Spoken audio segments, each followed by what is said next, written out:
Unemployment in India has been a burning issue for decades, and no government, past or present, has been able to truly crack it.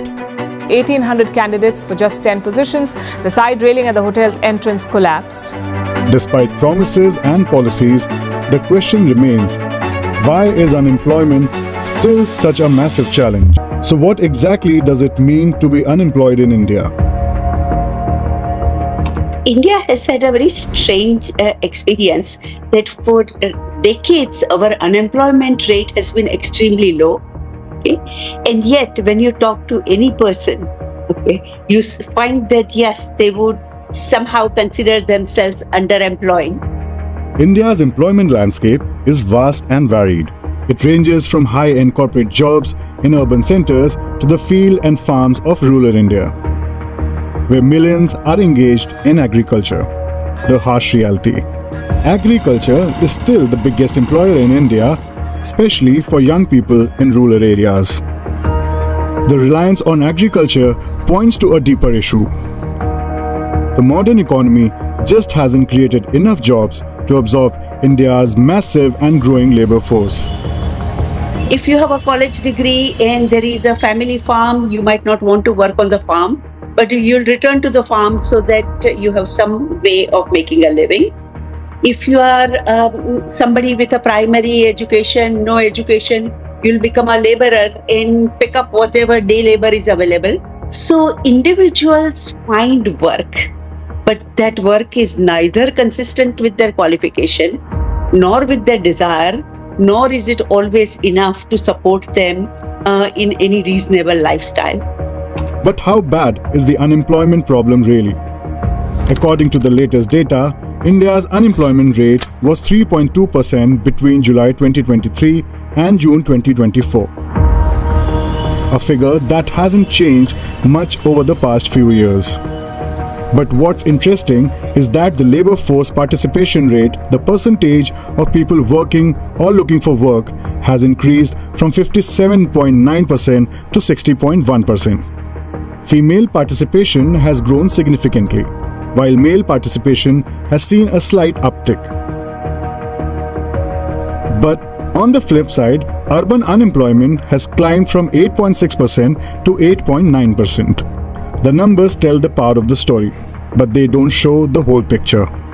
The unemployment issue does not, in its very number, tell you how many are underemployed or how many are overemployed or whether they're getting a quality job or not. The salaried employed people have come down, but the self-employed people, the numbers have gone up.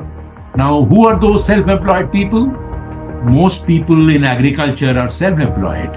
And as you would know, that in India, 46% of the total workforce is right now in agriculture. The unemployment rate for educated individuals aged 15 and above is even higher, 7.1%, and for India's youth aged 15 to 29 is a staggering 10.2%. For urban female youth, it's as high as 20.1%. But here's the real question. Is it enough to count only those who are actively looking for work? What about the millions who have given up? The ones who are disillusioned, disheartened, and no longer even trying?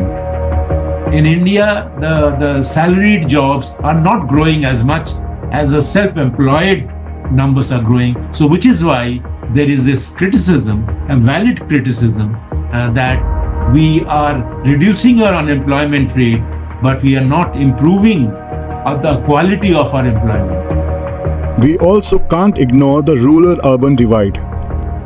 While half of the youth are still working in agriculture, these jobs often don't provide a sustainable livelihood.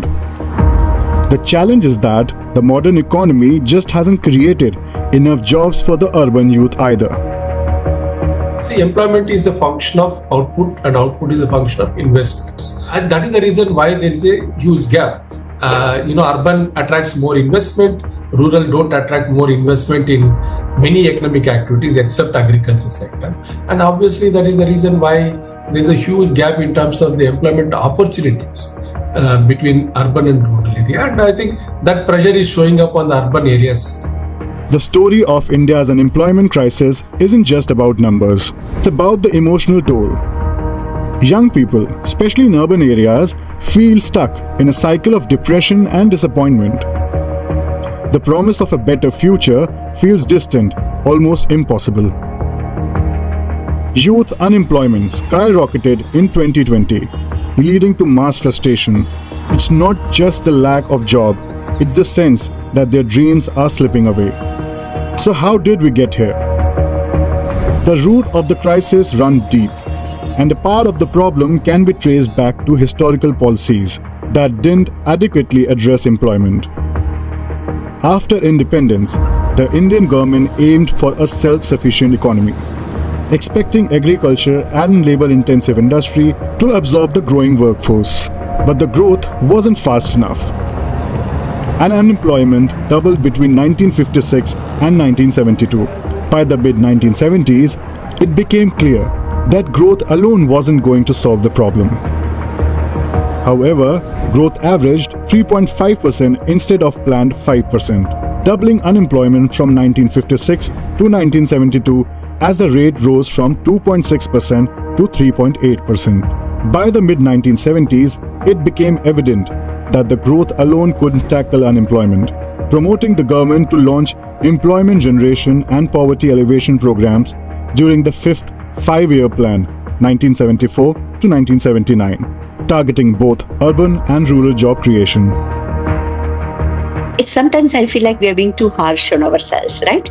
This was also the era when our population grew, the education grew, right? So suddenly you had a lot more people, both because of education and population growth, who were looking for these jobs.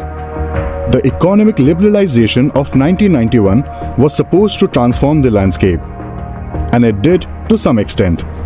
Foreign investment came in and new sectors grew. But even then, much of the new employment was informal, jobs without security or stability. It boils down to policy failures.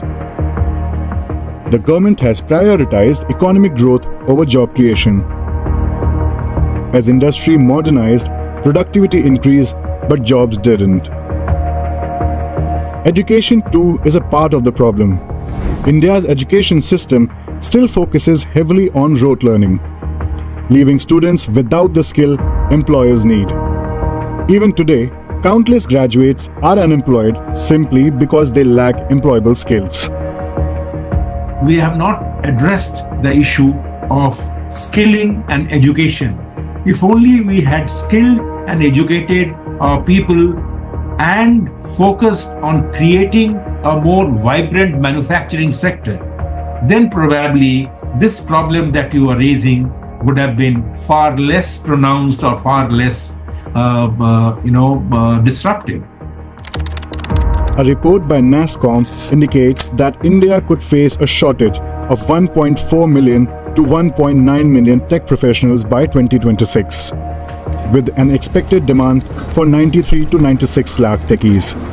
While only 75 to 78 lakhs are projected to be available, the discrepancy highlights a critical challenge in meeting industry demands. Although around 1.5 million engineers graduate annually, only a small fraction are deemed job-ready. Estimates suggest that up to 80% of Indian engineers may be unemployable in the current knowledge economy due to inadequate skills. A major reason is India's dual economy, formal and informal. Nearly 92% of the workforce operate in the informal sector, which means that most of the workers don't have access to job security, benefits, or government support. Then there's the obsession with government jobs.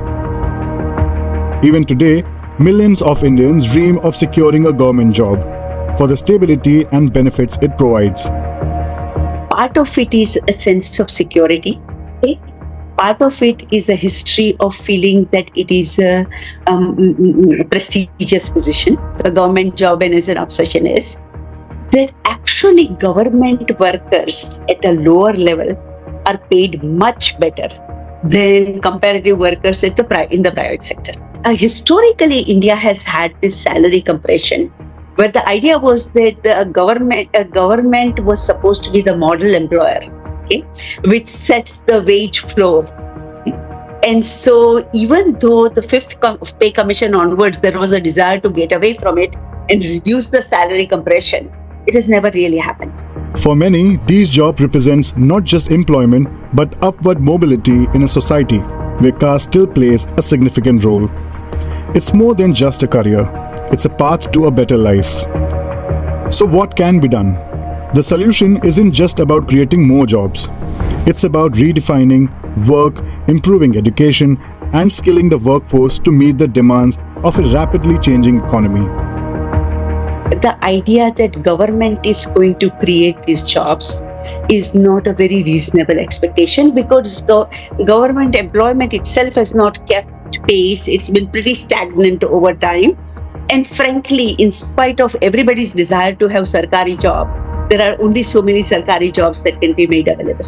How you skill your people, how you educate your people, and how you make sure that your manufacturing sector gives adequate emphasis not just on job creation, but also on the quality job creation, as well as on whether you are able to export more. So I think it is necessary to ensure that the private sector comes in and a condition conducive to private sector playing a larger role and creating more jobs is there. India has the potential to be a global workforce powerhouse.